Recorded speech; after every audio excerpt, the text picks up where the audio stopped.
2 దశాబ్దాల రాజకీయ జీవితం తర్వాత కూడా వంగవీటి రాధాకృష్ణ ఒడిదుడుకుల నుంచి బయటపడడం లేదు.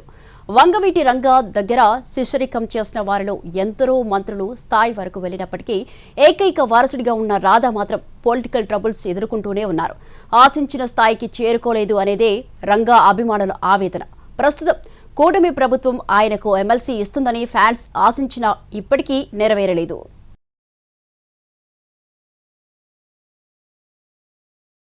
ఏపీలో కాపు సామాజిక వర్గంలో ఇప్పటికీ బలమైన నేత ఎవరు అంటే వంగవీటి మోహనరంగా పేరు చెబుతారు. రంగా కులాలకు అతీతంగా పనిచేసినప్పటికీ ఆయన్ని కాపు సామాజిక వర్గం వారు ఎక్కువగా ఓన్ చేసుకున్నారు.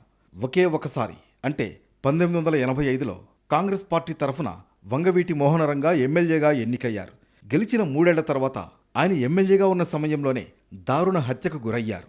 అప్పట్లో రంగా నిర్వహించిన కాపునాడు ఇతర సభల కారణంగా ఆయన ఆ సామాజిక వర్గంలో తిరుగులేని నేతగా ఎదిగారు. అదే సమయంలో ఆయన హత్యకు గురవడంతో రాష్ట్రం అట్టుడికింది.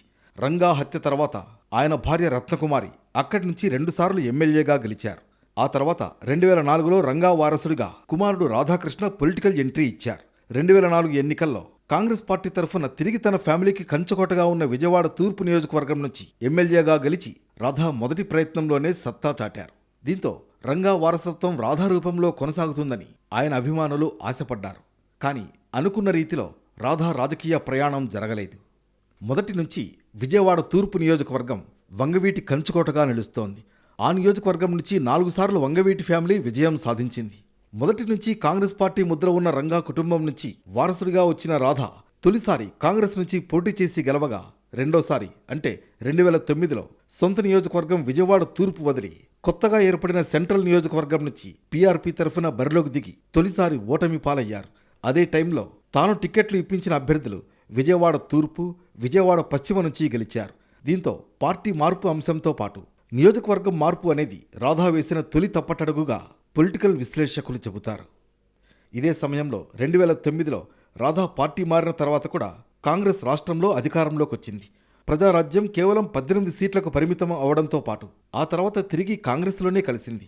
రాధా కూడా ఓటమి పాలై నియోజకవర్గాన్ని వదిలారు. ఆ తర్వాత జగన్ సమక్షంలో వైసీపీలో చేరిన రాధా 2014లో తిరిగి తన సొంత నియోజకవర్గం విజయవాడ తూర్పు నుంచి పోటీ చేశారు. కానీ ఆయన్ను రెండోసారి కూడా పరాజయం పలకరించింది. ఒకసారి నియోజకవర్గం వదిలి సెంట్రల్ నియోజకవర్గం నుంచి పోటీ చేసిన రాధా తిరిగి తూర్పు నియోజకవర్గంలో కేడర్ను సమన్వయం చేసుకోవడంలో అనుకున్న స్థాయిలో సఫలం అవ్వలేదు.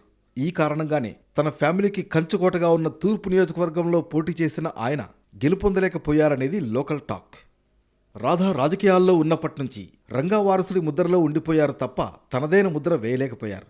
తండ్రి రంగా ఆశయ సాధనకు సంబంధించి పనిచేస్తానని చెప్పడంతో పాటు కొన్ని నిర్ణయాలు తీసుకోవడంలో అవి రాజకీయంగా ఆయన ఎదుగుదల మీద ప్రభావం చూపించాయని అభిమానులే చెబుతారు. ఇదే సమయంలో రాధా తొలి ప్రాధాన్యం రంగా విగ్రహాలకు సంబంధించిన ప్రారంభాలు మాత్రమే ఉంటాయి తప్ప పార్టీ కార్యక్రమాలపై పెద్దగా ఆసక్తి చూపరనేది ఆయన పనిచేసిన పార్టీలో నేతలే చెబుతారు. ఎక్కడ ఉన్నా పార్టీకి సంబంధించిన కార్యక్రమాల్లో ఆయన పాల్గొనేది చాలా అరుదు. అదే సమయంలో రాధా కూడా పూర్తి స్థాయిలో ప్రజలతో మమేకం అవడంలో తన తండ్రితో పోలిస్తే చాలా తక్కువే.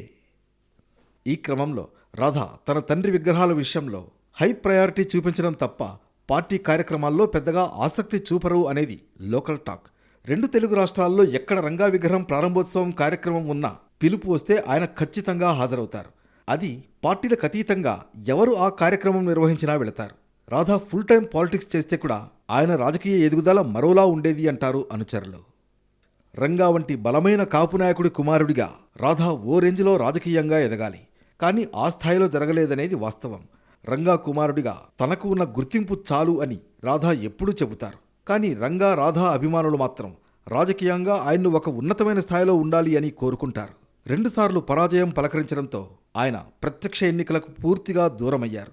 2019, 2024 2 ఎన్నికల్లో ఆయన కనీసం పోటీ కూడా చేయకపోవడం ఆయన అనుచర వర్గాన్ని తీవ్రంగా నైరాశ్యంలోకి నెట్టింది. ప్రతి ఎన్నికల సమయంలో ఆయన పార్టీ మారడాన్ని రాజకీయ ఎదుగుదల దెబ్బతినడానికి ప్రధాన కారణంగా భావిస్తారు. 2018లో వైసీపీని వీడి టీడీపీలో చేరగా అప్పుడు ఆ పార్టీ ఓటమి పాలైంది. రంగా హత్యకు కారణమని ఆరోపణలున్న ఆ పార్టీలోనే విమర్శలు వచ్చాయి. ఆయనపై ట్రోలింగ్ కూడా జరిగింది. అయినప్పటికీ రాధా మాత్రం తీసుకున్న నిర్ణయానికి కట్టుబడి టీడీపీలోనే కొనసాగారు. 2024లో టీడీపీ అధికారంలోకి రావడంతో ఖచ్చితంగా ఒక కీలక పదవి ఎమ్మెల్సీ రూపంలో వస్తుందని అందరూ ఆశించారు. అయితే అధికారంలోకి వచ్చి 2 ఏళ్లు గడుస్తున్నా నలుగురికి ఎమ్మెల్సీలను పార్టీ కేటాయించినా రాధాకు మాత్రం ఏ పదవీ దక్కలేదు. అదేవిధంగా రాధా కూడా చంద్రబాబుకు లోకేష్కు దగ్గరగా ఉన్నప్పుడు ఏ పదవి వారిని అడగరు అనేది అనుచరుల మాట. ఏ పదవి ఇచ్చినా ఇవ్వకపోయినా తన తండ్రి కోసం పనిచేస్తారని ఆయన అంటూ ఉంటారు. రంగా కుమారుడిగా తనకు ఉన్న గుర్తింపు పెద్ద కిరీటంగా ఆయన చెబుతూ ఉంటారు. అయితే ఆయన వర్గం మాత్రం ఈసారైనా ఒక పెద్ద పదవిలో చూడాలని ఆశపడుతున్నారు. ఇదే సమయంలో రంగా వారసురాలిగా రాధా సోదరి ఆశా కరణ్ కూడా రాజకీయాల్లోకి ఎంట్రీ ఇవ్వడానికి సర్వం సిద్ధం చేసుకున్నారు. మరి రాధా మాత్రం ఇంకా గతంలో ఏ విధంగా ఉన్నారో అదే విధంగా రాజకీయాల్లో నాన్ కాంట్రవర్షియల్ పొలిటీషియన్గా కొనసాగుతున్నారు. మరి రాబోయే రోజుల్లో అధికార తెలుగుదేశం పార్టీ ఆయనకు ఏదైనా కీలక పదవి ఇస్తుందో లేదో చూడాలి.